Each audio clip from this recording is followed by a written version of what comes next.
하나님 감사합니다. 저희들과 같은 부족하고 연약한 죄인들 먼저 사랑하시고 저희들을 사랑하셔서 이 땅에 오셔서 저희들의 모든 죄 용서해 주시고 또 하나님 자녀 삼아 주셨습니다. 저희들에게 베푸신 그 크신 은혜와 사랑을 늘 기억하며 감사하고 그 은혜에 보답하는 삶 살고자 합니다. 하나님께서 더욱 도와주시고 인도해 주시옵소서. 저희들 주님의 자녀로서 이 세상에서 또 하나님의 나라와 영광을 위해서 힘차게 살아가고 있습니다. 저희들을 통해서 하나님께서 계획하신 일들 친히 이루어 주시고 또 저희들을 통해서 또 하나님의 영광을 드러내 주시며 또 저희들을 사용하셔서 많은 영혼들을 하나님 앞으로 인도해 주시길 부탁드립니다. 비록 저희들이 부끄럽고 연약한 모습 많을지라도 이 모습 이대로 하나님께 나아가고 또 하나님을 의지하오니 하나님께서 더욱 귀하게 사용해 주시옵소서. 오늘 저희들 하나님 앞에 나와왔습니다. 저희들에게 필요한 말씀과 교훈을 주시고 은혜와 사랑으로 충만케 해주셔서 이 땅에서 주님의 일을 위해서 또 영광을 위해서 더욱 힘차게 살아갈 수 있도록 도와주시기 원합니다. 혹시 저희들 삶 중에 하나님 보시기에 합당치 못하거나 부끄러운 모습이 있다면 버릴 수 있도록 도와주시고 하나님의 지혜와 능력 또 힘과 용기를 주셔서 또 저희들 더욱더 주님의 자녀로서 합당히 살아가게 해주시옵소서. 말씀의 시종 오직 주 성령님께만 의지하오며 언제나 저희들을 사랑해 주시는 예수님 이름으로 기도드렸습니다. 아멘. 요한복음 19장 38절부터 42절까지 찾겠습니다.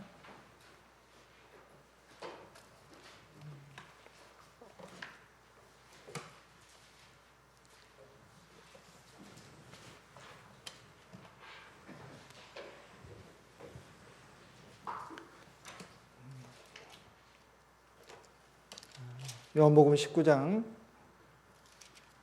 38절부터 42절까지입니다. 요한복음 19장 38절부터 42절까지 제가 읽겠습니다. 아리마대 사람 요셉이 예수의 제자나 유대인을 두려워하여 은유하더니 이 일 후에 빌라도더러 예수의 시체를 가져가기를 구하매 빌라도가 허락하는지라 이에 가서 예수의 시체를 가져가니라. 일찍 예수께 밤에 나와왔던 니고데모도 몰약과 침향 섞은 것을 100근쯤 가지고 온지라. 이에 예수의 시체를 가져다가 유대인의 장례법대로 그 향품과 함께 세마포로 쌌더라. 예수의 십자가에 못 박히신 곳에 동산이 있고 동산 안에 아직 사람을 장사한 일이 없는 새 무덤이 있는지라. 이날은 유대인의 예비일이요 또 무덤이 가까운 거로 예수를 거기 두니라. 오늘은 예수님의 제자 아리마대 사람 요셉에 대해서 좀 배워보려고 합니다. 아리마대 사람 요셉은 이제 부자였고 존귀한 공회원이었습니다. 하나님의 나라를 기다리는 자였고 굉장히 유대 사회에서 영향력이 있는 사람이었습니다. 그런데 예수님 살아계실 때는 당당히 세상 사람들에게 나는 예수님의 제자이고 예수님의 나라를 기다리는 사람입니다라고 이야기하지 못하고 숨기고 이제 살았습니다. 그러다가 예수님이 십자가에 돌아가시고 난 후에 본인이 예수님의 제자라는 걸 밝히고 예수님의 시체를 가져다가 자기를 위해 준비했던 새 무덤에 예수님을 장례했습니다. 이 요셉은 본인의 어떤 하나님과 관계에서 예수님께로부터 많은 은혜를 받았지만 살아계실 때 당당히 예수님의 은혜에 대해서 말하지 못하고 예수님 시체를 가져다가 장사함으로써 본인의 신앙 고백을 하고 또 받은 은혜에 대한 어떤 보답을 했습니다. 우리는 나름대로 다 부족하고 연약함을 가지고 있습니다. 그렇기 때문에 하나님을 더 의지해야 되고 그 부족하고 연약함 속에서 하나님은 함께해 주시고 우리들을 더 강하게 만드셔서 또 하나님의 일에 귀하게 사용해 주십니다.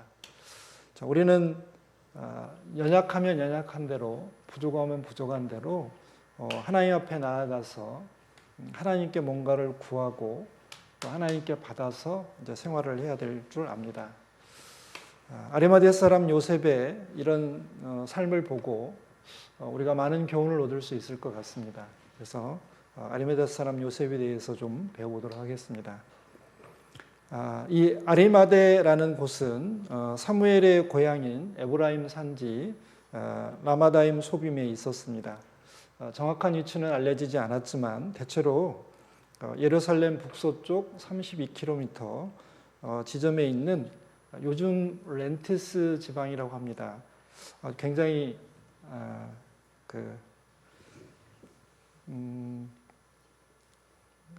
우리들에게는 그렇게 잘 알려지지 않은 곳이지만 이스라엘 사람들에게는 아마 알려졌던 곳인 것 같습니다.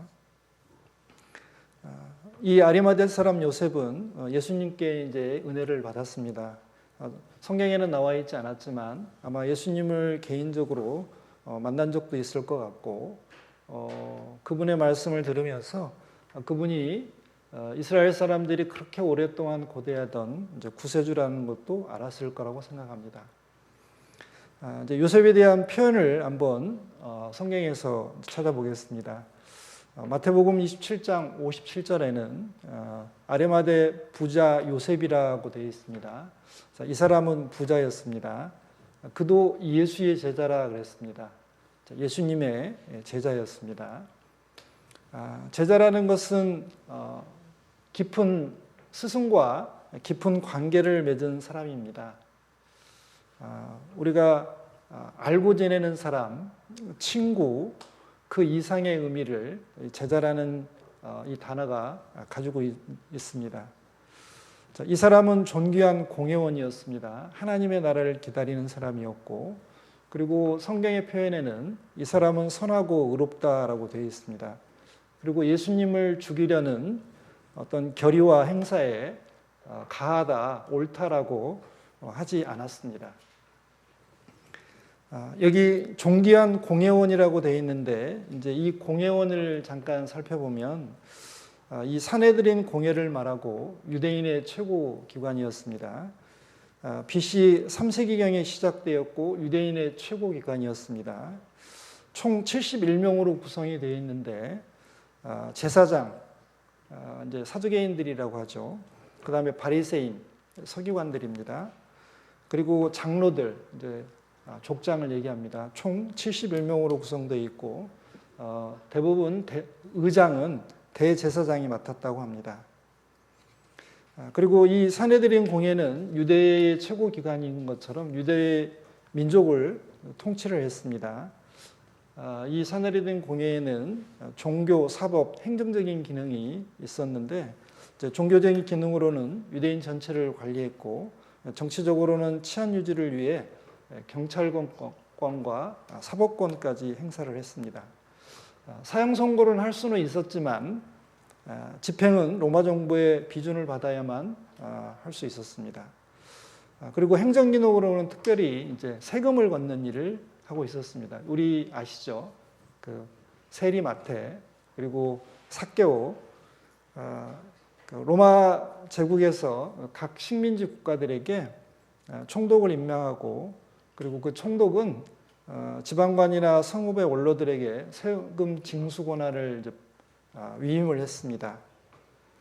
그래서 이 당시 예수님 당시에 이 산헤드린 공회는 세리들에게 그 일을 맡겼고 세리들은 로마 정부를 대신해서 세금을 걷기 때문에 세금 내는 것이 예나 지금이나 좀 불편한 일이니까 강제력도 사용하고 또 좀 그랬던 모양입니다.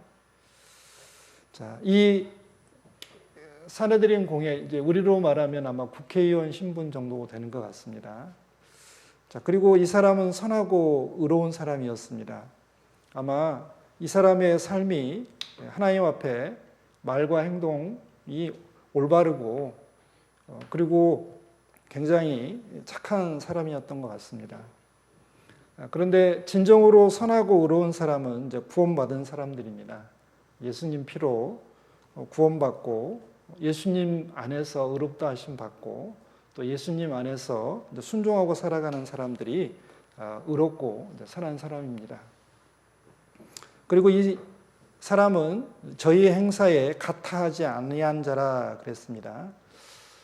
그 산헤드린 공회의 결의는 예수님을 죽이기로 결정을 했고, 그 다음에 행사라는 것은 예수님을 체포하기 위해서 이제 예수님을 어떻게 잡아와서 그리고 빌라도의 권세에 넘겨서 이 사람을 죽일까는 음모와 여러 가지 이제 계략을 말하고 있습니다. 자, 이 요셉은 공회의 회원이긴 했지만 이 사람들과 함께 같이 모여서 예수님을 죽이는 회의에 참여하지도 않았고 결정에 반대를 했고 그리고 어떤 다른 일에도 참여하지 않았습니다. 이 아리마대 사람 요셉은 또 하나님의 나라를 기다리는 자라 그랬습니다. 하나님의 나라를 기다린다. 하나님의 나라, 이 하나님의 나라는 이스라엘 사람들이 정말 고대하고 고대하던 그런 날이었습니다. 이방 민족으로부터 정치적으로 해방을 받고 그리고 메시아 나라가 구원자의 나라, 예수님의 나라가 되어서 만 백성을 다스리고 그리고 예루살렘이 그 통치의 중심이 되는, 그리고 영적으로는 예수님이 오셔서 모든 것을 회복하시고 그리고 예수님이 직접 통치하시는 그런 나라를 말합니다. 이 이스라엘의 위로를 기다리는 사람이라 그랬습니다. 그런데 이 아리마다 사람처럼 이스라엘의 위로를 기다리는 사람이 있었습니다. 예수님 태어날 당시에 이 시므온이라는 사람이 있었습니다. 누가복음 2장 25절에 예루살렘에 시므온이라는 사람이 있으니 이 사람이 의롭고 경건하여 이스라엘의 위로를 기다리는 자라, 성령이 그의 위에 계시더라 라고 했습니다. 자, 메시아가 오셔서 이스라엘을 회복하실 때를 받는 위로를 이제 가리킵니다.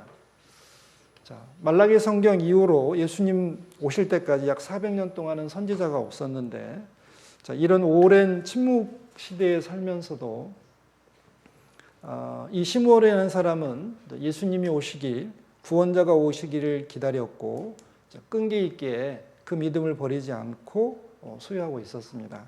마침내 예수님이 왔을 때, 이 땅에 태어나셨을 때 성전에 오신 그 결례를 행하러 오신 예수님을 안고 하나님을 찬양했던 사람입니다.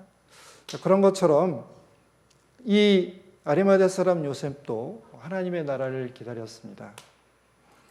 자, 그런데 이 아리마대 사람 요셉은 예수님의 제자였습니다. 자, 다시 그 요한복음 19장 38절 제가 읽겠습니다. 자, 아리마대 사람 요셉이 예수의 제자나. 자, 예수님의 제자였습니다. 자, 제자는 선생님과 어떤 특별한 관계를 맺고 그분의 가르침을 받는 사람입니다. 자, 세상적인 선생님과 제자의 관계는 학문이나 특별한 기술을 매개로 이루어집니다. 그런데 예수님과 우리의 그리고 제자 관계는 어떤 학문이나 기술이 아니고 예수님 피로 먼저 구원받아야 되고 그리고 예수님의 가르침을 따르고 그리고 예수님이 주신 일을, 사명을 감당하는 사람들입니다. 자, 그래서 마태복음 28장에는 이렇게 되어 있습니다. 자, 그러므로 너희는 가서 모든 족속으로 제자를 삼아 아버지와 아들과 성령의 이름으로 세례를 주고 내가 너희에게 분부한 모든 것을 가르쳐 지키게 하라. 볼지어다 내가 세상 끝날까지 너희와 항상 함께 있으리라 하시니라. 자, 예수님이 승천하시기 전에 제자들을 모아놓고 이제 당부하신 내용입니다. 자, 너희는 가서 온 천하에 다니면서 복음을 전해서 구원받게 하고, 자, 구원받은 걸 넘어서 제자를 삼아서 예수님께서 가르치신 모든 것을 지키게 하라 그랬습니다. 자, 우리들이 살아가면서 내가 예수님의 제자로서 잘 살아가고 있는지 한번 이제 점검을 해봐야 됩니다. 제자는 스승을 닮기 마련입니다. 자, 스승이 훌륭한데 제자가 훌륭하지 않다면 뭔가 이렇게 잘 안 맞습니다. 자, 스승은 공부를 너무너무 잘하는데 제자들은 공부를 못한다.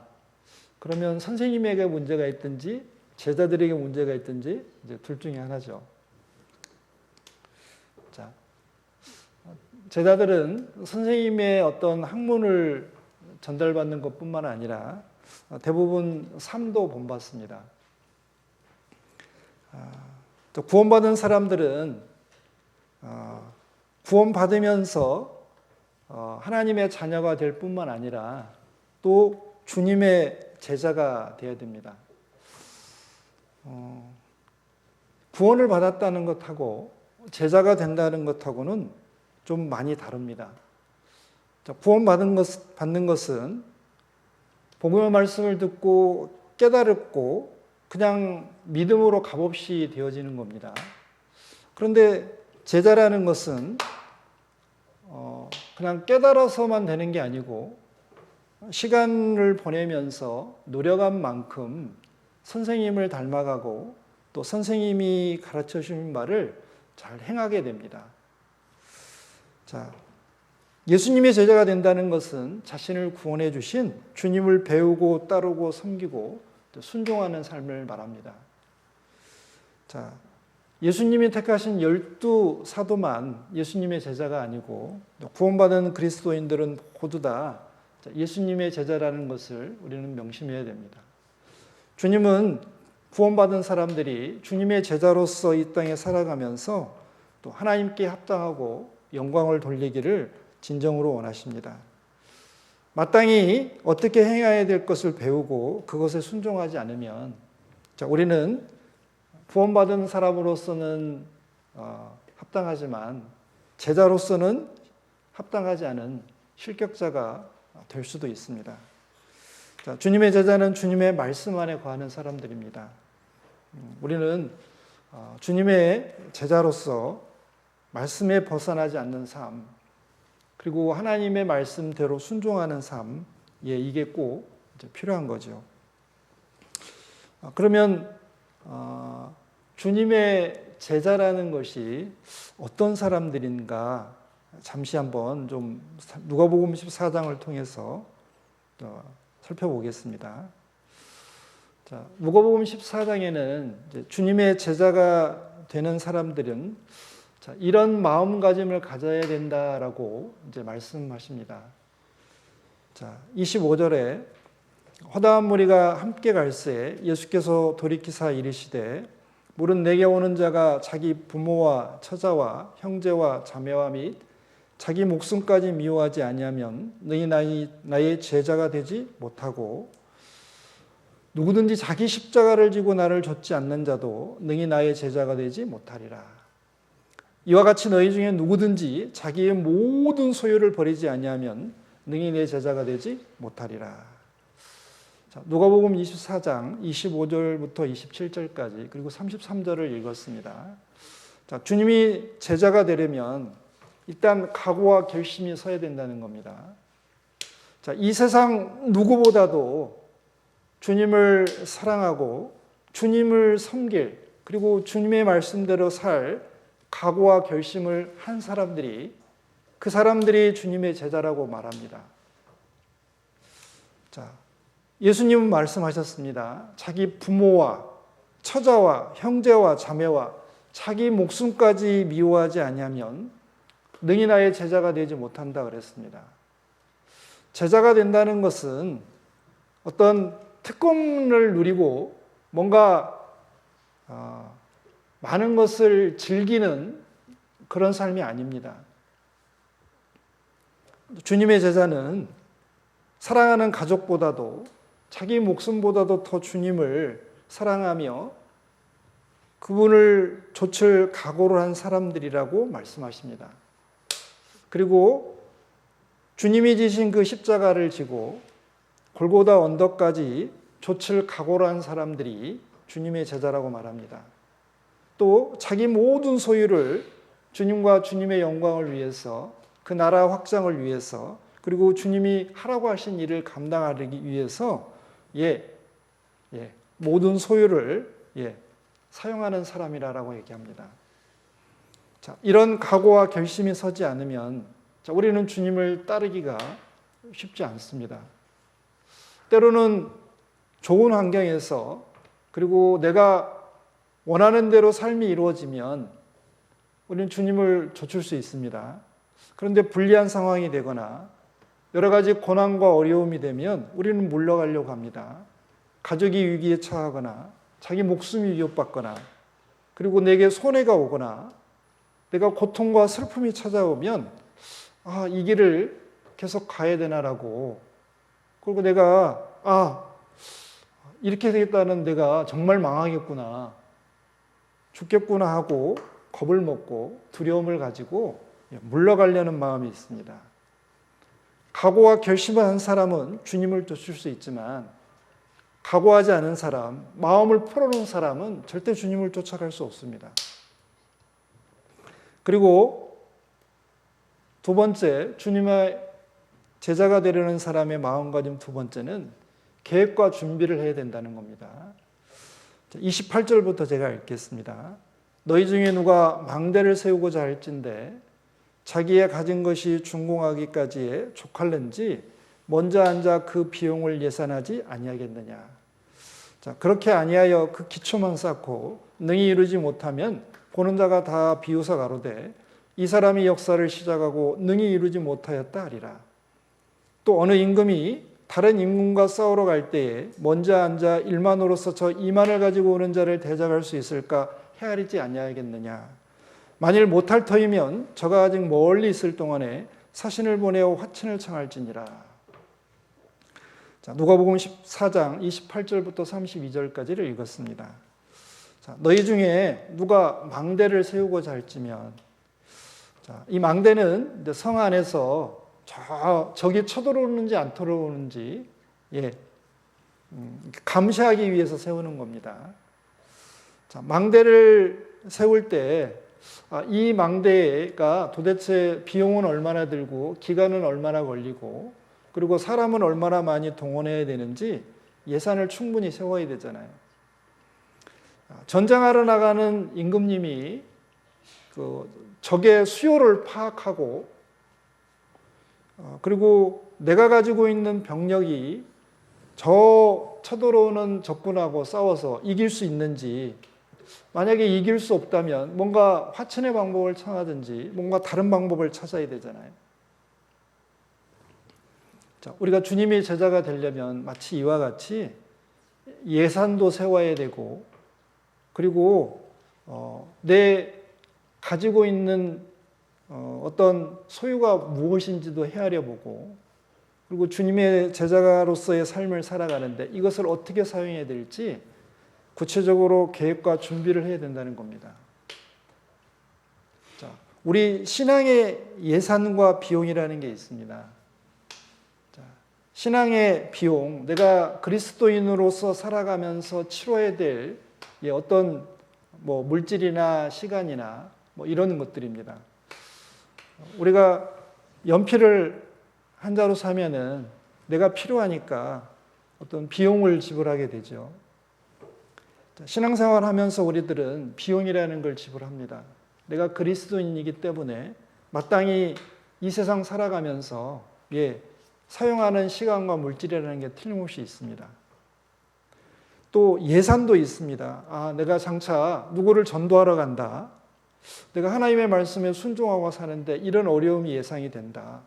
내가 직장 생활을 하면서 그리스도인으로서 직장 생활을 멋지게 잘 해봐야 되겠다라고 생각한다면 내가 그 직장 생활 중에 무엇이 필요할까?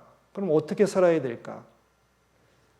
자, 구체적으로 예산을 세웁니다. 자, 신앙의 예산에는 첫 번째 자기 가족이 들어가야 되고, 두 번째 자기 목숨이 들어가야 되고, 세 번째 자기 십자가의 고난입니다. 네 번째는 자기의 모든 소유입니다.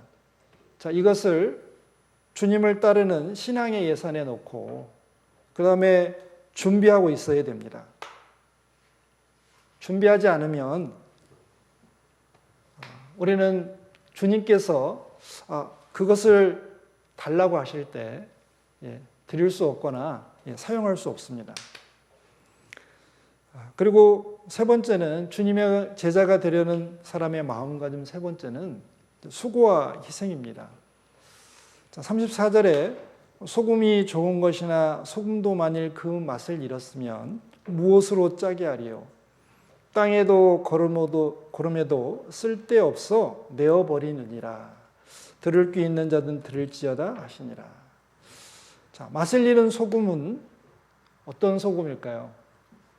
잘 모르겠지만 일단 녹지 않는 소금은 맛을 잃어버릴 겁니다. 소금은 녹아야 맛을 냅니다. 녹지 않는 소금은 맛을 낼 수가 없습니다. 자신이 녹아야만 소금의 고유한 맛을 내서 음식을 맛있게 해서 먹는 사람으로 하여금 즐겁게 만들어줍니다. 자, 수고와 희생하지 않는 그리스도인, 세상 속에서 살아가면서 주님의 제자답지 못합니다. 주님께서 이 땅에 살아 계실 동안 수고와 희생을 참 많이 하셨습니다. 그런데 여러분들 혹시 생각 속에 예수님이 수고와 희생하지 않고 이기적이었으면 어땠을까? 예수님이 제자들 막 시켜가지고 좋은 거 가져오라고 하고 항상 마차 타고 다니시고 구유에 태어나지 않으시고 왕궁에 태어나시고 그랬으면 우리들은 주님께 가까이 하기가 참 쉽지 않았을 겁니다. 그런데 예수님은 아주 낮은 곳에 오셔서 아주 평범한 사람들과 함께 일생을 같이 하셨고 그들을 가르치셨고 또 그 당시 굉장히 어려운 사람들, 뭔가 인생에 문제가 있는 사람들을 만나셔서 그들과 대화하시며 그들의 많은 문제를 해결해 주시고 은혜를 베풀어 주셨습니다. 그 모든 것이 새벽부터 밤 늦게까지 많은 사람을 만나서 이야기하고 어떤 병을 고쳐주고 가르치시는 일이 쉽지 않았을 겁니다. 자, 그런 삶을 주님께서는 사셨습니다. 자, 녹지 않는 소금, 만약에 그리스도인들이 이 세상 살아가면서 그리스도인다운 맛을 내지 못하면 사람들은 우리를 그리스도인이라고 하지 않을 겁니다. 또한 더해서 제자로서 삶을 살아가지 않으면 우리가 주님의 제자인지 아니면 세상 사람인지 어떻게 구별해낼 수 있겠습니까? 자, 소금은 녹아서 그 자체가 없어져야 비로소 맛을 냅니다. 소금이 녹기를 싫어하면 어찌 맛을 낼 수 있겠습니까? 녹지 않는 소금, 맛을 잃은 소금은 아무 쓸데없는 것입니다. 자, 그리스도인들은 주님을 위해 자신의 모든 것을 희생함으로 주님의 제자로서의 사명을 다할 수 있는 것입니다. 자, 희생하기 싫어하는 그리스도인, 자기중심적이고 이기적이고 무사안일적인 그리스도인이야말로 맛을 잃은 소금이고 하나님 앞에 아무 쓸모없는 존재들입니다. 기회가 될 때마다 우리는 수고와 희생이라는 걸 해야 됩니다. 그렇지 않으면 주님의 제자로서의 삶을 살아가지 못합니다. 자, 이제 아리마대 사람 요셉으로 돌아가서 분명히 성경에는 아리마대 사람 요셉은 주님의 제자라고 되어 있는데 그걸 숨겼다라고 했습니다. 은휘하더니 꺼리 끼어 숨기고 살았습니다. 왜 그랬을까? 현실적인 어려움이 있었겠죠. 자, 주님의 제자라면 이런 각오와 결심도 있어야 되고 계획과 준비도 많이 했어야 되고 직접 수고와 희생도 하는 삶이 있었어야 되는데 그렇지 못했습니다. 그래서 예수님이 살아있는 동안 아마 제자로서의 삶을 살지 못한 아쉬움이 남았을 것 같아요. 우리가 주님은 이 땅에 오셔서 우리를 공중에서 데려가시면 후회하는 그리스도인들이 참 많을 겁니다. 그렇지 않을까요? 내가 좀 더 주님의 제자답게 살았어야 되는데, 그때 더 많이 수고하고 희생을 했어야 되는데 라는 아쉬움과 후회가 많이 남을 것 같아요. 저도 마찬가지고요. 자, 우리가 그러지 않으려면 정말 이런 생각을 해봤습니다. 아리마대 사람 요셉이라는 사람이 주님이 이 땅에서 활동하실 때 제자라는 걸 밝히고 주님과 함께 이렇게 갈릴리와 사마리아와 유다 땅을 돌아다녔으면 더 영광스럽지 않았을까. 그리고 예수님 무덤에서 장사를 치러줘서 정말 여러 가지 위험을 감수하고 자기가 제자라는 것을 밝혔지만 그 전에 그렇게 했으면 더 좋았을 테라는 본인의 아쉬움도 남았을 것 같고, 그런 아마 안타까움 때문에 과감하게 예수님 시체 앞에서 자신의 정체를 드러내고 예수님에 대한 존경과 사랑을 예수님의 시체에 표하지 않았을까라는 생각이 듭니다. 자, 우리는 좀 생각을 해봐야 될 것 같습니다. 이제 주님의 제자로서의 삶 잠깐 한 번 더 생각해 보면, 자, 주님의 제자는 주님께 배우고 주님을 본받는 사람들입니다.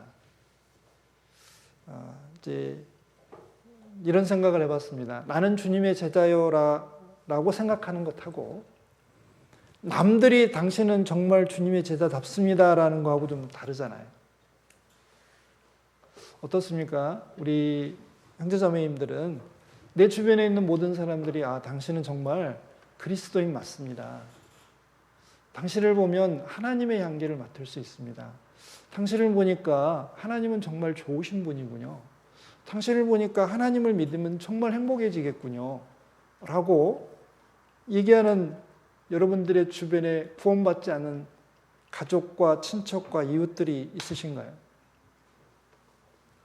자, 우리가 주님의 제자로서 주님을 좀 더 배우고 본받으면 그런 이야기를 하는 사람들이 더 많을 겁니다.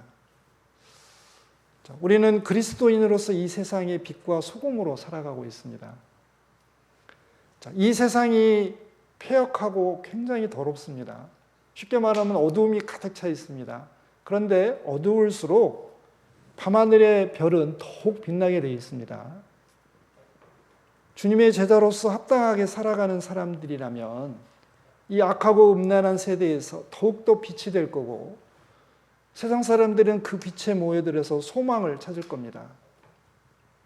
그런데 우리가 세상과 타협하고 그 빛이 가려워져 있고 말이나 아니면은 평상 아래나 아니면 이런 데 감춰져 있다면 우리들의 삶으로 내 안에 있는 그 생명의 빛이나 아니면 주님을 증거할 수 있는 그런 빛이 가려워진다면 안타까운 상황이죠. 자, 주님의 제자는 주님을 따르며 섬깁니다. 우리는 주님을 따라다니는 사람입니다. 우리는 다른 사람, 어떤 세상의 이익이나 세상을 좇는 게 아니고 주님을 따라가는 사람입니다. 그리고 주님을 따르는 데는 아무든지 나를 따라오려거든 자기를 부인하고 자기 십자가를 지고 나를 좇을 것이니라 그랬습니다. 자, 자기를 부인하고 자기 십자가를 지고 나를 좇아라. 나를 부인하기는 쉽지 않습니다. 나를 부인할 때 나의 계획, 나의 이상, 나의 욕심, 나의 주장, 나의 고집까지 모두 버리고 주님만을 따르는 겁니다. 자기 본성인 육신의 소욕을 버리지 않으면 성령의 인도하심을 받을 수 없습니다. 그리고 주님을 따라갈 때 고난받을 각오를 해야 됩니다. 십자가를 지고 골고다 언덕까지 갈 각오를 다지고 있어야 우리는 주님을 잘 쫓을 수 있습니다. 자, 그리고 주님의 제자는 주님을 위해 모든 것을 희생할 각오가 되어 있는 사람들입니다. 자, 아까 맛을 잃은 소금 이야기하면서 수고와 희생에 대해 얘기했습니다. 그리스도인들에게 특징 중에 하나가 넉넉함이잖아요. 없는데 행복한 사람들이 있죠. 그리스도인이 그렇습니다. 자, 그리스도인들은 대부분 가난합니다. 그런데 가난하지만 감사가 있고 기쁨이 있고 행복이 있습니다. 많은 걸 가지고 누리는 사람들이 없는 게 그런 거잖아요. 뭔가 권세와 부는 있는데, 그리고 쾌락이라는 건 있지만 평안과 신령한 즐거움, 삶에 대한 소망, 감사, 찬양, 그리고 이 세상에 어려움이 있어도 그 어려움을 극복하기 위해서 당당히 살아가는 그런 담대함, 이런 거 없습니다. 자, 수고하고 희생하는 그리스도인들, 세상의 빛과 소금이 됩니다.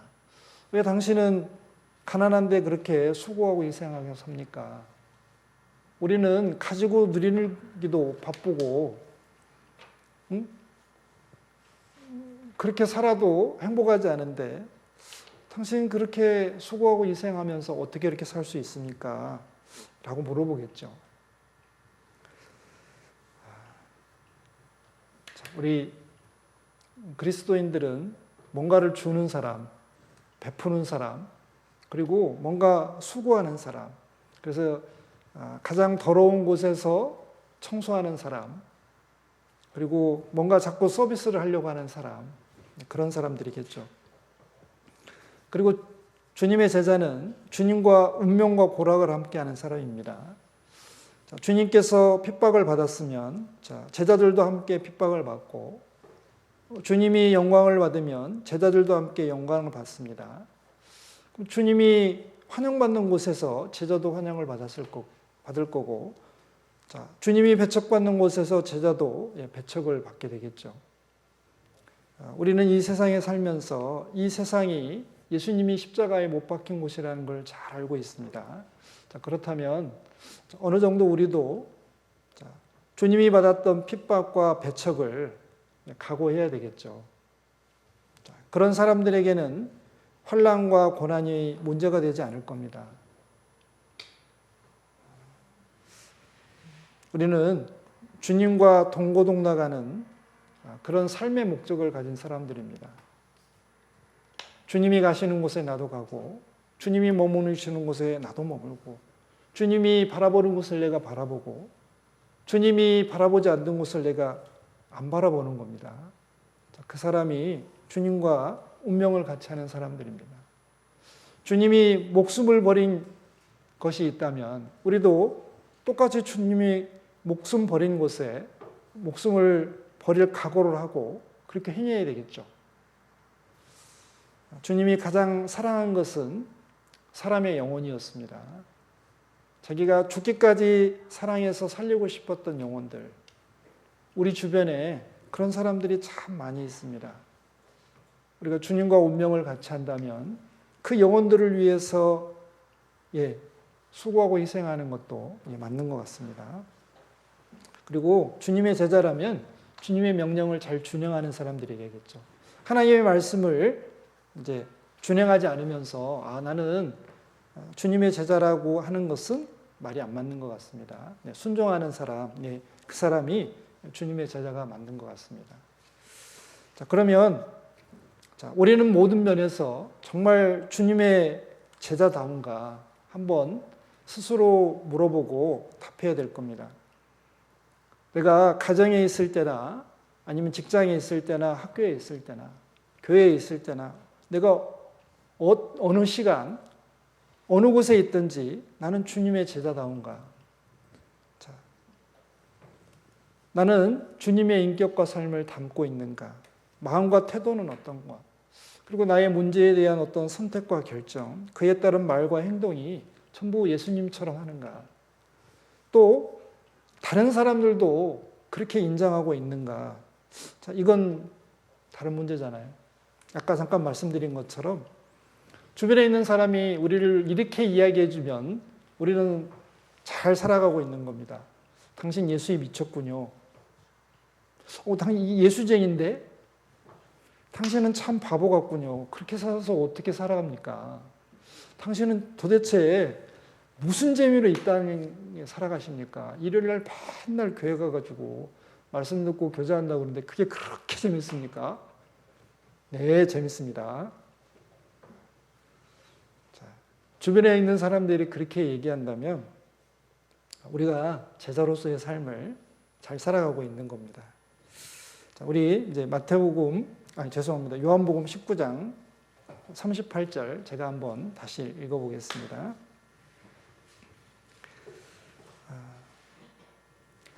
아리마대 사람 요셉이 예수의 제자나 유대인을 두려워하여 은휘하더니 2일 후에 빌라도더러 예수의 시체 가져가기를 구하매 빌라도가 허락하는지라 이에 가서 예수의 시체를 가져가니라. 자, 유대인을 두려워하여 은휘하더니 그랬습니다. 자, 아리마대 사람 요셉은 예수님이 살아계실 때 자신이 예수님의 제자이고 하나님의 나라를 기다린다는 것을 숨겼습니다. 숨긴 이유를 추측해 보면 여러 가지 있을 수 있습니다. 혹시 예수님의 제자라는 것이 알려지면 자신의 위신이 떨어지고 그 다음에 이제까지 쌓아온 명성에 누가 되고 재산상의 손해가 있고 고난과 어려움이 있고 최악의 경우에는 자신의 목숨, 가족을 잃을까 봐 두려워했을 수도 있습니다. 자, 예수님이 그 당시에 많은 사람들로부터 환영받은 경우도 있었지만 대부분 지도층에 있는 사람들한테는 배척을 받았습니다. 그리고 잘 아시는 것처럼 12제자는 예수님 잡히시던 그 밤에 예수님을 버리고 다 도망갔습니다. 자, 제가 잠깐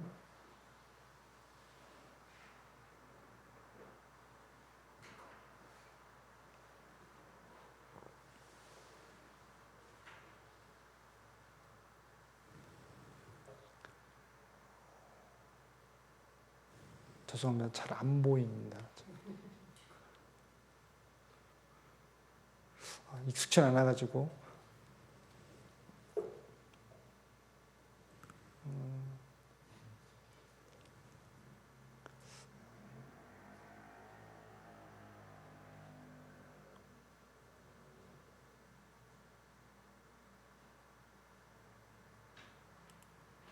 제가 찾았습니다. 이제 베드로 사도가 예수님이 잡혀갈 때 멀찍이 쫓아갔습니다. 그런데 거기에 한 그 비자가 이 사람은 나사렛 예수와 함께 있었소다 그랬습니다. 그러니까 베드로가 첫 번째는 그냥 부인했고 두 번째는 맹세하고 부인했고 세 번째는 저주하면서 맹세하고 부인했습니다. 왜? 예수님하고 관계된 게 알려지면 자신에게도 예수님처럼 위험에 처할까 봐 적극적으로 부인을 했습니다. 자, 이제 이런 상황이라면 우리의 연약함이 드러날 겁니다. 아마 그 당시에 많은 사람들이 예수님께 은혜를 많이 받았을 겁니다. 우리 요한복음에 보면 그 소경의 눈을 띄워줬잖아요. 소경의 눈을 띄워줬습니다. 그런데 그 부모들은 예수님이 했다는 걸 분명히 알고도 저가 장성했으니 저에게 물어보러 가잖아요. 왜냐하면 예수님과 관계된 삶이 이게 혹시 피해가 있을까 봐. 자, 아리마대 사람 요셉도 아마 그런 현실적인 어려움이 있었을 것 같습니다. 자, 예수님의 제자가 되는 것은 각오하고 포기해야 될 것이 많다는 뜻도 됩니다.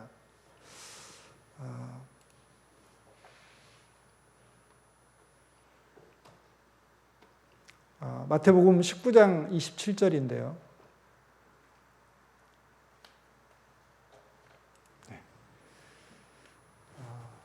베드로가 예수님께 이렇게 물어봤습니다. 이에 베드로가 대답하여 가로되 보소서 우리가 모든 것을 버리고 주를 쫓았사오니 그런즉 우리가 무엇을 얻으리이까?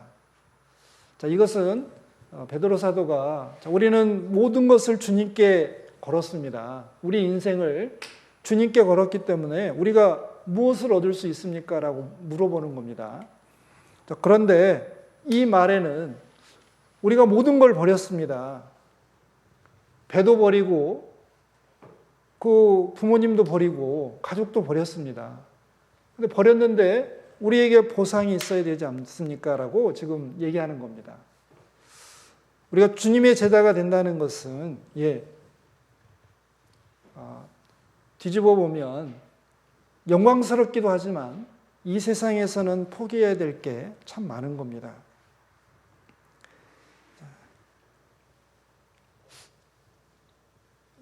그러면 우리는 예수님이 일부러 포기하라고 하시지는 않았잖아요. 너 이거 포기해, 이거 포기해. 그러지 않았지만 우리는 주님께 은혜를 받아서 주님을 쫓아서 주님의 제자로서 살아갑니다. 자, 그것은 상대적으로 보면 뭔가 내가 이제 이것을 저는 신앙의 기회비용이라고 하는데 내가 예수님을 좇지 않고 세상적인 일을 했을 때는 뭔가 이익을 많이 볼 수도 있잖아요. 그래서 내가 오늘 교회에 안 나오고 뭐 예를 들면 어디 가서 일을 하면 큰 돈을 벌 수 있는데 나는 굳이 주님의 제자이기 때문에 말씀을 들으러 왔습니다. 그래서 여기 지금 있습니다. 그러는 경우가 있잖아요. 그러면 우리는 말씀을 듣고 교제를 해야 되기 때문에 어떤 세상적인 이익을 포기한 겁니다. 그건 이제 신앙의 이제 기회비용인데 그런 비용들을 우리는 과감하게 지불을 하고 있습니다. 그런데 우리가 잠시 주저할 때가 있습니다. 자, 그때는 우리가 예수님이 누구신지 알지만 안 느껴지는 거예요. 자, 예수님이 누구신지 정확하게 안다면 그리고 그분이 얼마나 높고 위대하시고 그리고 부요하시고 능력이 많으신 줄 안다면 우리는 모든 것을 그분께 걸 겁니다. 어떻게 해서든지 그분에게 눈에 들어서 그분의 축복을 받으려고 노력을 할 겁니다. 그런데 우리는 가끔 잊어버립니다. 예수님이 얼마나 높으시고 그분이 얼마나 능력이 있으시고 그분은 정말 우리의 모든 것을 바쳐서 사랑하고 섬겨야 될 분이라는 것을 우리가 가끔 잊어버립니다. 우리는 성경에서 마온 사람 나발과 그의 아내 아비가일의 예를 좀 알고 있습니다. 다윗이 하나님께 기름 부음 받아서 장차 왕이 될 거지만 사울의 미움을 받아서 이제 산으로 들로 도망 다니고 있었습니다. 그래서 그 나발의 근처에서 이제 피신하고 있었을 때 양털 깎는 일이 있어서 은혜를 구하러 이제 소년들을 보냈는데 나발은 다윗이 누군지 몰랐습니다. 그래서 그냥 빈손으로 돌려보내잖아요.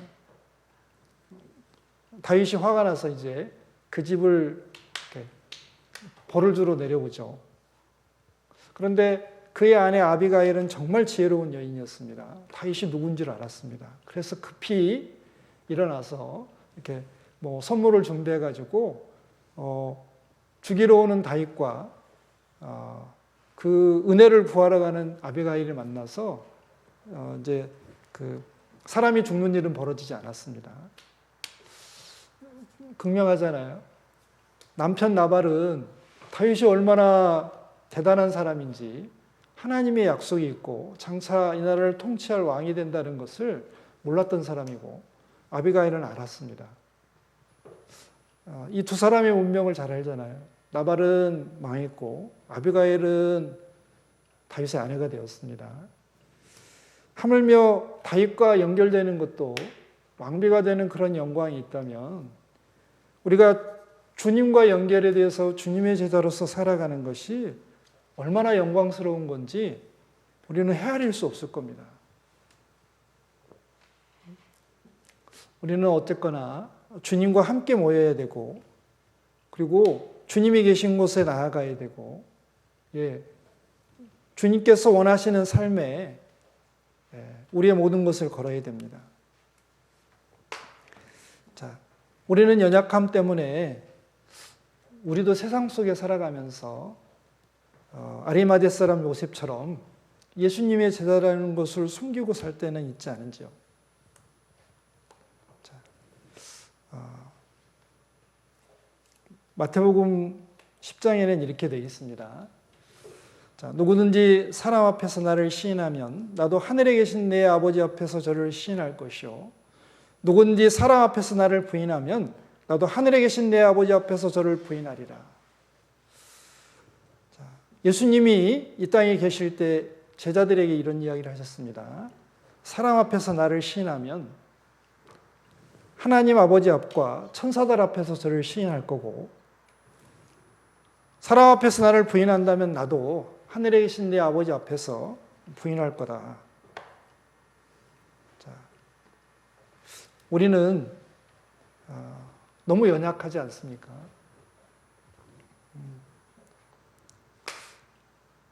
우리가 만 가지 은혜를 받고 정말 생명을 영원한 파멸에서 구원받은 은혜도 받고 그리고 늘 하나님께서 함께 해주신 은혜도 있고 그리고 내 삶을 보존하고 지켜주시고 나에게 많은 은혜를 베푸셨는데 세상 속에서 살아가면서 나는 가끔 나는 그리스도인입니다. 나는 예수님의 제자라고 당당하게 밝히지 못하고 아리마대 사람 요셉처럼 은희하는 경우가 꺼리어 숨기는 경우가 있습니다. 가만히 있는 경우가 있습니다. 또 특별히 복음 전해야 될 때 담대하게 하나님의 말씀 들어보자라고 누군가에게 그 권면을 해야 될 때 그렇지 못할 때가 있습니다. 자, 우리의 연약함 때문에 그렇습니다. 그런데 한편 생각해 보면 만약에 이렇게 꺼렸던 이 날이 나에게 주어진 마지막 날이었다면 얼마나 안타깝겠습니까? 물론 그런 일은 없겠지만 하나님께서 기회를 주시겠지만 그러나 그 기회가 무한정 있는 건 아니잖아요. 우리가 주님의 제자라는 숨기는 원인들이 제가 몇 가지 생각을 해봤습니다. 첫 번째는 두려움 때문에 그렇습니다. 내가 예수님과 관계된 사람이고 예수님을 따라 사는 삶이고 예수님을 닮아가려고 예수님의 그 가르침을 순종하는 사람이라는 걸 다른 사람에게 알렸을 때 어떤 따돌림이나 어떤 핍박이나 그로 인한 고생이나 고통이나 슬픔이 찾아올까 봐 미리 겁을 먹고 입을 다물거나 숨기는 거죠. 그리고 또 한 가지는 우리가 죄 가운데 있을 때 그렇습니다. 하나님이 아담과 하와와 함께 에덴 동산에서 교제하셨지만 선악과 따먹은 이후로는 아담을 부르실 때 아담이 내가 벗었으므로 두려워하여 숨었나이다 그랬습니다. 우리에게 죄가 있으면 하나님에게도 두렵지만 세상 사람에게도 담대하지 못합니다.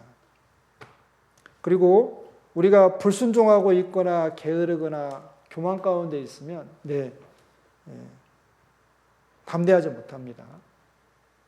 또 우리의 믿음이 약해져 있을 때 여러 가지 인생의 어려움 때문에 어떤 이 믿음이 온전치 못할 때 그럴 수 있습니다.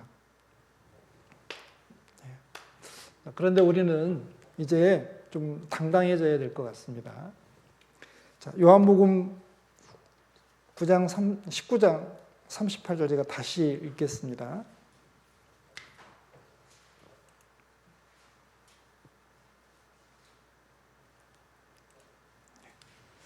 요한복음 19장 38절 다시 읽겠습니다. 자, 아리마다 사람 요셉이 예수의 제자나 유대인을 두려워하여 은유하더니 이일 후에 빌라도더러 예수의 시체를 가져가기를 구하매 빌라도가 허락하는지라 이에 가서 예수의 시체를 가져가니라. 자, 이일 후에 예수님께서 십자가에 못 박혀 돌아가신 후에입니다.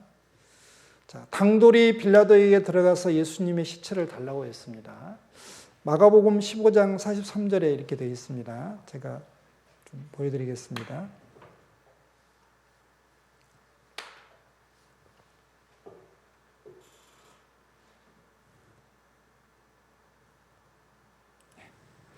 자, 마가복음 15장 43절에 아리마다 사람 요셉이 와서 당돌이 빌라도에게 들어가 예수의 시체를 달라 하니 이 사람은 존귀한 공회원이요 하나님 나라를 기다리는 자라. 여기에 당돌이 찾아갔다고 했습니다. 이 당돌하다는 말을 좀 잠시 후에 살펴볼 텐데요. 이것은 좀 좋은 표현은 아닌 것 같습니다. 그런데 좋게 보면 이제 좋은 표현이지만 좀 당황스러운 표현이기도 합니다. 자, 당시 로마의 법은 사형수라 하더라도 친구가 그 시체를 장례하는 것을 허락하였다고 합니다. 자, 그런데 아리마대 사람 요셉은 예수님의 장례를 치르기 위해서 예수님의 시체를 요구함으로써 예수님의 제자라는 자신의 정체를 세상에 드러내게 됩니다. 그러면 이 자신의 정체를 드러냄으로써, 즉 예수님과 연결됨으로써 가지게 될 위험이라는 게 있습니다. 첫 번째는 이 세상 사람들로부터 이제 반역자의 무리로 이렇게 낙인 찍힐 수가 있었습니다. 자, 예수님의 공식적인 그 죄목이 뭐냐면 누가복음 23장 2절에 이렇게 되어 있습니다. 우리 백성을 미혹하고 가이사에게 세 바치는 것을 금하며 자칭왕 그리스도라 하더이다. 자, 예수님의 공식적인 제목은 첫째, 민심을 현혹해서 질서를 위협하고, 두 번째, 로마 당국에 바치는 세금을 거부하도록 백성을 선동했으며, 세 번째, 자칭왕 메시아라고 해서 왕권에 도전을 했습니다. 즉 로마 황제 가이사의 반역죄로 지금 그 십자가에 처형이 됐습니다. 자, 유대인들이 생각하는 예수님의 죄는 신성모독입니다. 왜냐하면 예수님은 자기가 하나님이라고 그랬고, 그리고 그 대제사장이 물어보잖아요. 내가 하나님의 아들 그리스도인지 우리에게 말하라 하니까 네 말이 맞다 그랬잖아요. 네, 그리스도 맞다. 하나님의 아들이다. 나는 하나님이다라고 주장을 했습니다. 자, 이렇게 되면 사람이 하나님의 이름을 회방하면 이제 돌로 쳐 죽입니다. 신성모독죄로 지금 그 십자가에서 죽어가고 있습니다. 자, 예수님에 연결된다는 것은 시각에 따라서 반역자를 옹호하는 반역의 무리가 될 수 있고, 자, 저주받아 죽은 자를 돌보는 신앙의 동료나 이단으로 몰릴 수도 있습니다. 자, 베드로는 그것이 싫었기 때문에 예수님을 부인했습니다. 자, 제자들은 예수님 시체에 돌볼 생각도 안 하고 다 도망가서 숨어버렸잖아요. 자, 그런 상태에서 이 아리마대 사람 요셉은 자신의 모든 것을 예수님의 시체에 걸었습니다. 지금까지 자기가 누려왔던 온갖 신분과 그에 관한 특권 박탈당할 수 있었지만 감수했습니다. 또 온갖 수모를 당할지도 모르지만 감수했습니다. 그리고 예수님 마지막 순간에 그 누구도 돌보지 않고 방치되어 있던 예수님의 시체를 장사해야 되겠다는 일생 단 한 번의 결단과 헌신을 했습니다.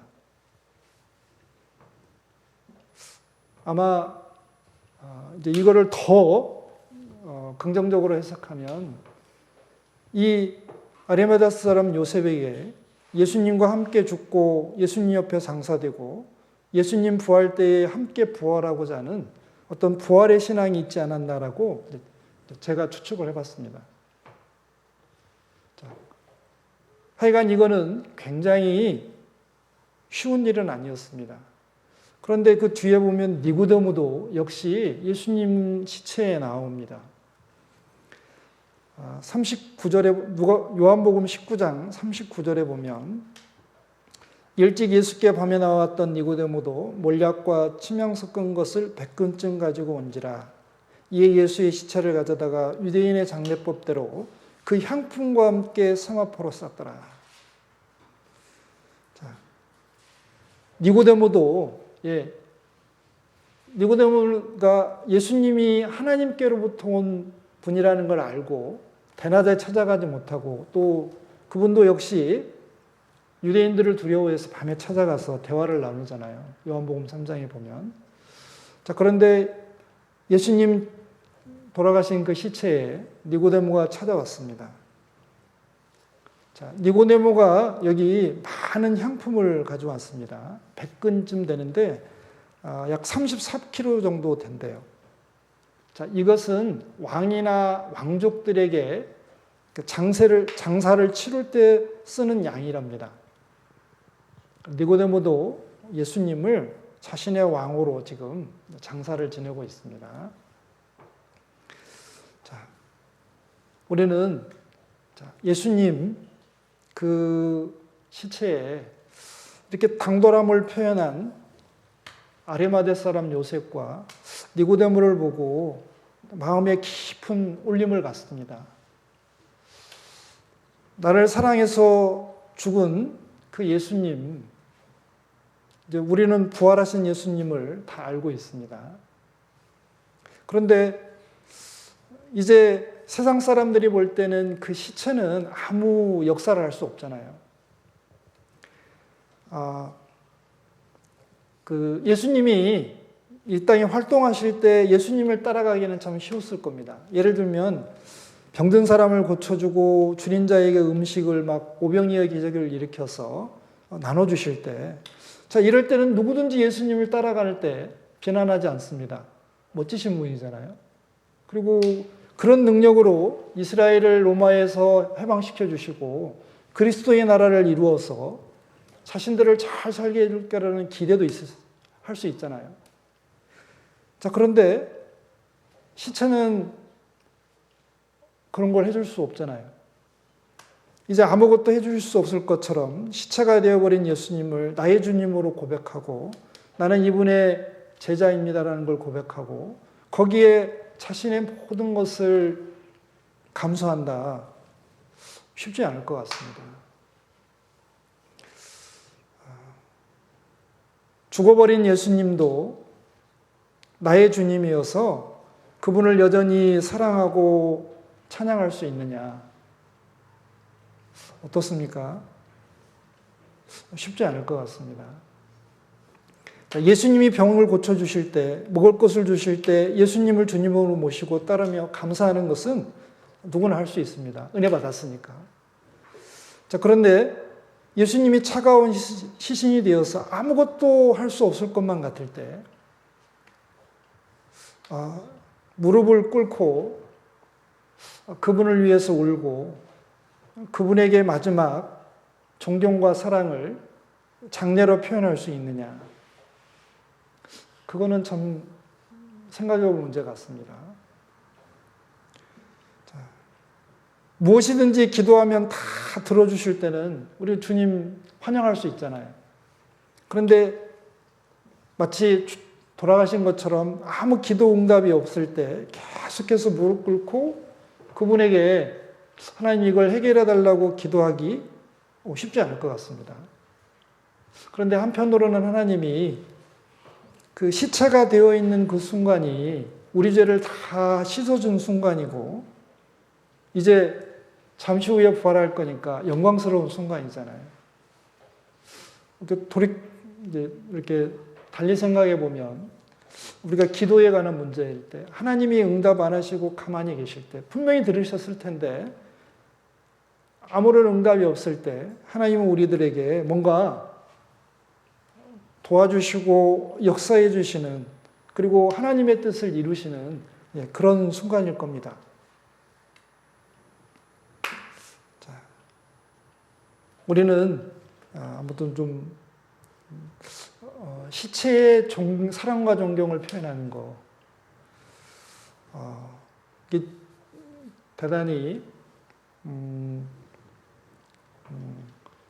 큰 믿음이지 않나 생각이 듭니다. 자, 우리는 여기 아리마대 사람 요셉처럼 좀 당돌해질 필요가 있습니다. 주님을 섬기고, 그리고 주님의 제자로서의 삶을 살고, 주님의 나라와 영광을 위해서 살아가는데 좀 당돌함이 필요합니다. 계속 이렇게 숨어서 살고, 숨기고 살고, 이렇게 어떻게 보면 연약하게 살아가는 것이 하나님의 뜻은 아닌 것 같습니다. 이 당시에 아리마대 사람 요셉은 많은 사람 앞에서 본인이 제자라는 것을 시체를 두고 나타냈습니다. 그리고 빌라도한테 가서 당돌하게 얘기합니다. 시체 주세요. 제가 장사 치르겠습니다.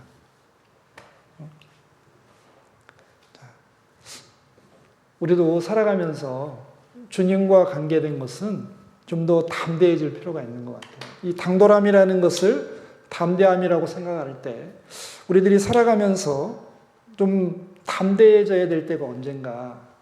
첫 번째는 믿지 않는 사람들 앞에서, 가정이나 직장이나 학교에서 내가 예수님의 제자입니다라는 신앙 고백을 하고 당당히 밝혀야 됩니다. 자, 신입사원이 회사에 입사를 했습니다. 나는 그리스도인이기 때문에 술을 못 마시겠습니다. 사장님이나 정말 높은 상사가 술잔을 권했을 때, 그때 나는 예수님의 제자라는 신앙 고백을 할 수 있는 절호의 기회잖아요. 사람들이 많은 식당에서 식사 기도하는 것은 어떨까요? 그때가 주님 앞에 머리를 숙이고 손을 모으고, 하나님 이 음식을 주셔서 감사하며, 주변에 있는 많은 구원받지 못한 사람들에게 내 위에 하나님이 계시다는 것, 나는 하나님의 자녀이고 나는 하나님을 쫓아 사는 주님의 제자라는 것을 드러낼 수 있는, 그런 고백을 할 수 있는 절호의 기회가 되지 않을까요? 그 외에도 많은 것 같습니다. 우리가 죄의 유혹을 물리칠 때 죄를 짓지 않는 것도 주님의 제자라는 것을 담대히 드러내는 겁니다. 요셉은 여주인이 같이 잠자리를 함께 하자고 할 때 여주인을 뿌리치면서 그랬습니다. 그런즉 내가 어찌 이 큰 악을 행하여 하나님께 득죄하리까. 죄를 물리치면서 담대했습니다. 하나님이 계시다는 걸 드러냈습니다. 그게 주님의 제자로서의 삶이 아닐까요? 하나님의 제자로서. 하나님의 아들다운 삶이지 않을까요? 자, 엘리야는 갈멜산에서 바알 선지자 450명과 대결을 하면서 이스라엘 백성들이 그랬습니다. 너희가 어느 때까지 두 사이에서 머뭇머뭇하려느냐? 여호와가 하나님이면 그를 섬길지니라 그랬습니다. 정말 담대하잖아요. 1대 450, 850 무섭지 않습니다. 자, 우리가 우상을 물리칠 때, 하나님만 사랑하며 섬겨야 될 때 우리는 또 당돌해질 필요가 있습니다. 자, 그리고 생명을 구원할 때 우리가 좀 담대해질 필요가 있습니다. 에스더는 아하수에로 왕 앞에 나아갈 때 죽으면 죽으리야 하고 나갔습니다. 자, 그 당돌함 때문에 하나님의 은혜가 내려왔고 유다 민족 전체가 구원을 받았습니다. 자, 그렇다면 우리 주변에 있는 가족과 친척과 이웃들 구원하기 위해서 우리는 또 다른 주님의 제자로서 에스더처럼 행동해야 되지 않을까요? 우리 복음 전하다 가다가 이렇게 순교당했다는 사람 요즘 많이 없잖아요. 아무리 핍박을 해도 죽이지는 않을 거 아니에요. 자, 그래서 물론 저도 반성이 됩니다. 좀 더 담대해질 필요가 있고, 자, 그리고 하나님을 섬기기 위해서 내가 신앙생활을 바르게 하는 거, 자, 이때도 좀 당돌해질 필요가 있습니다. 다니엘은 그 페르시아 왕 이외에 다른 신에게 기도드리면 죽인다는, 사자굴에 넣는다는 오인이 찍힌 것을 알고도 하루에 3번씩 예루살렘을 향해서 기도하고 하나님께 감사했습니다. 얼마나 담대합니까? 자, 그리고 베드로와 요한도 복음을 전하러 갈 때 정말 담대했습니다.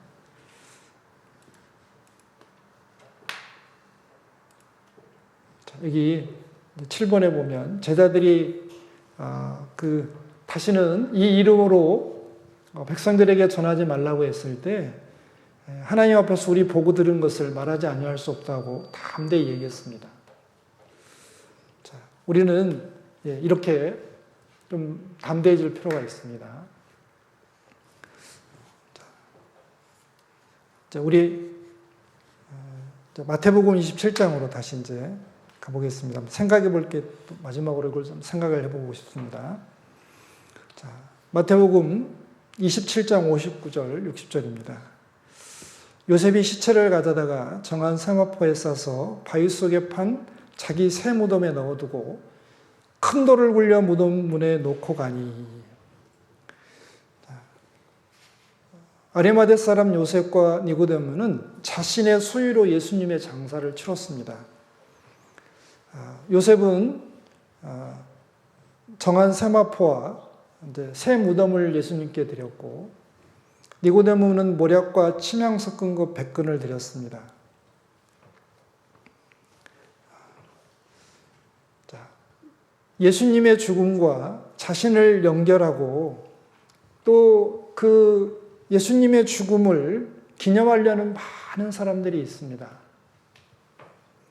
자, 예수님과 자신을 연결하지 못하는 사람들은 영원한 지옥에 갈 수밖에 없습니다.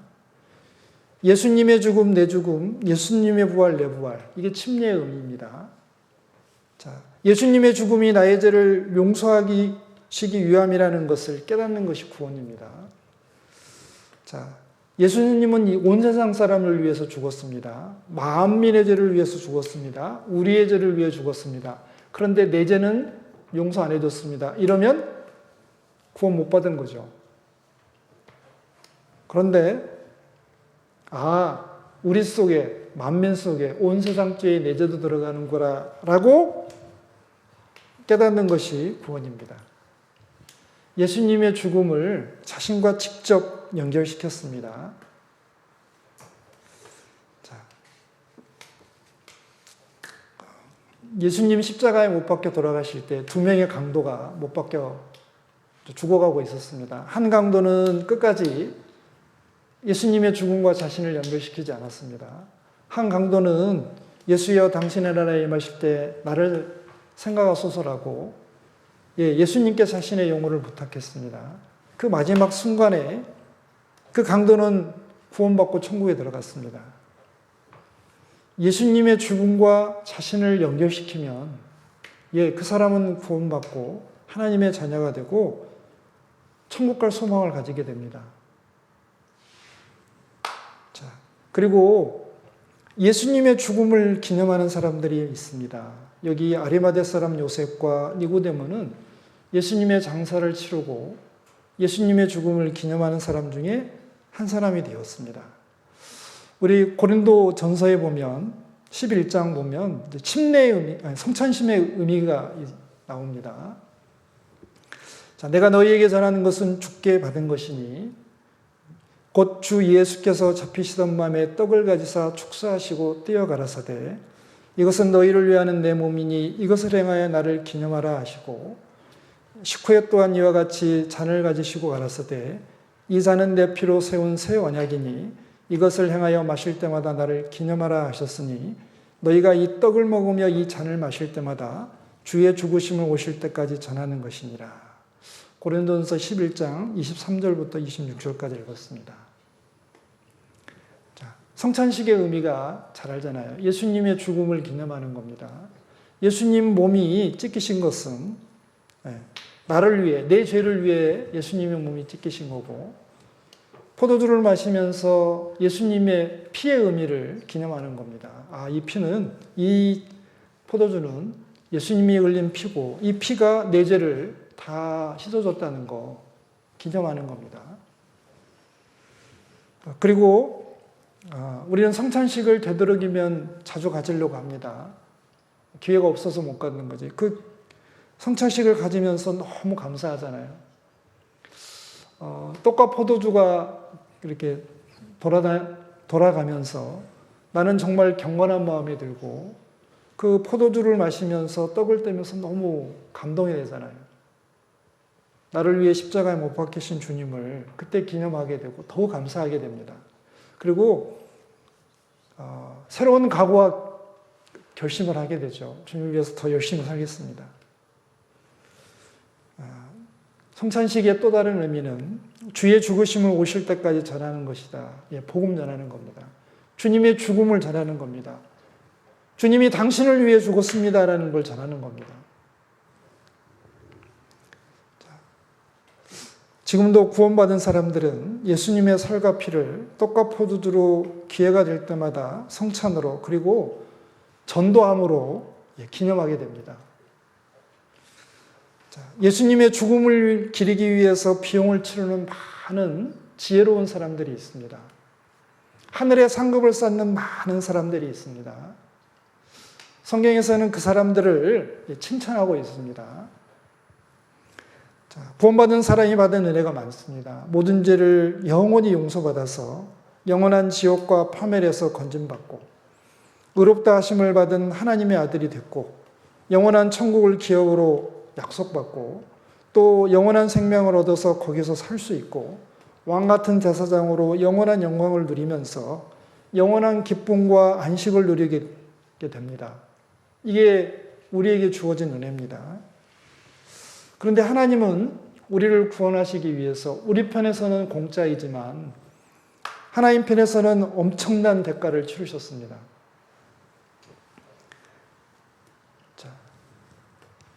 하나님의 아들을 화목제로 이 땅에 보내셨습니다. 그분을 십자가에 못 박아 죽였습니다.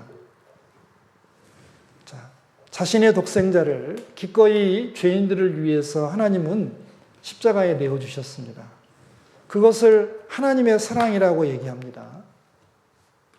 그래서 우리는 하나님의 사랑을 깨닫습니다. 하나님도 독생자를 우리를 구원하시기 위해 비용을 치렀다면 우리도 당연히 살아가면서 주님께 받은 은혜를 보답하기 위해서 기꺼이 비용을 치러야 될 겁니다. 특별히 치러야 될 비용은 주님의 죽으신 거, 그거 절하는 겁니다. 받은 은혜와 사랑이 너무 크고 놀랍기에 그 은혜와 사랑에 보답하고자 하는 것이 우리의 당연한 마음이고, 그리고 그걸 위해서 우리의 어떤 소유도, 삶도, 그리고 심지어는 우리의 목숨도 드려야 될 겁니다. 내가 가진 모든 것이 하나님과 연결되지 못한다면 무슨 소용이 있겠습니까?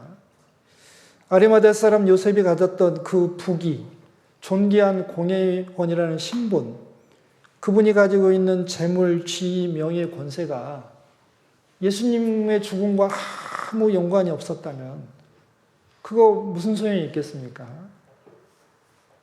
니고데모의 그 많은 어떤 부귀와 존귀가 예수님과 관계가 없었다면, 예수님을 십자가에 못 박아 죽였던 그 제사장들과 바리새인들과 그리고 장로들처럼 멸망당하지 않았을까요? 그런데 니고데모도 예수님의 죽음과 자신을 연결시켰고 그걸 기념했습니다. 그리고 기꺼이 모략과 침향 섞은 거 100근 가져왔습니다. 또 아리마다 사람 요셉은 자기 새 무덤도 정한 성화포도 준비했습니다. 자, 예수님의 죽음에 자신의 모든 지위와 명성과 재산을 투자하는 사람, 그 사람이 정말 지혜로운 사람이고 정말 주님의 제자다운 사람입니다. 그리고 그분에게는 영원한 영광이 준비되어 있을 겁니다. 자, 때로는 우리는 세마포를 사야 하듯이 나의 물질이 쓰일 수도 있고 새 무덤을 내어주듯이 나의 미래마저도 드려야 될 때도 있습니다. 자, 그럼에도 하나님의 뜻과 그 의뢰에 보답하는 마음으로 과감하게 결단하고 드려야 됩니다. 그게 우리 삶이고 주님이 원하시는 신앙생활입니다. 자, 이제 정리하겠습니다. 아리마대 사람 요셉, 예수님 살아계실 때 자신이 주님의 제자라는 거 숨겼습니다. 그러나 예수님 십자가에 돌아가셨을 때 일생일대의 결단을 하고 자신이 주님의 제자라는 것을 많은 사람 앞에 드러내고 예수님의 장례를 치렀습니다. 그 시체, 볼품 없었겠지만 은혜 받은 사람으로서 그 시체와 자신을 연결시켰고 기꺼이 비용을 냈습니다. 그리고 많은 그리스도인들에게 본이 되었습니다. 자, 우리는 예수님의 죽음으로 구원받은 사람들입니다. 그리고 죽음을 기념하고 사는 삶이 신앙생활입니다. 그리고 그 죽음을 전하는 것이 전도입니다. 하나님께서 그걸 사명으로 주셨습니다. 그리고 그 죽음을 기념하기 위해서 우리는 비용을 기꺼이 치러야 됩니다. 뭔가 주님께 드릴 거 있다면 드려야 됩니다. 그리고 내가 수고와 희생할 기회가 있다면 더 수고하고 희생해야 되고, 그리고 하나님이 요구하시면 내 생명도, 내 가족도, 그리고 내 소유도, 내 목숨까지도 과감하게 드려야 되겠죠. 자, 그게 주님의 제자로서의 삶입니다. 그렇게 모두 다 사실 거라고 생각합니다. 같이 기도하고 마치겠습니다. 하나님 감사합니다. 저희들 구원해 주시고 하나님 자녀 삼아 주셨습니다. 부족하고 연약하지만 늘 함께해 주시고 부끄러운 곳 많지만 탓하지 않으시고 늘 사랑해 주시고 저희들에게 소원을 두시고 행하시는 것 감사드립니다. 저희들 주님의 제자로서 하루하루 살아가고 있습니다. 주님께 부끄럽지 않기를 진심으로 원하고 또 주님의 제자답게 살아감으로써 또 하나님의 영광을 드러내고 또 주님의 죽으심을 잘 전함으로써 많은 영혼을 하나님 앞으로 전도하기 원합니다. 하나님께서 앞서 행해 주시고 도와주시옵소서. 저희들 좀 더 주님을 닮은 주님다운 삶을 살아가게 해주시기를 더욱 기도드립니다. 또 저희들의 남은 모든 삶, 저희들 알지 못하기에 하나님의 은혜의 손길을 부탁드리오니 하나님의 뜻대로만 인도해 주시옵소서. 언제나 저희들 사랑해 주시는 예수님 이름으로 감사하며 기도드렸습니다. 아멘. 수고하셨습니다.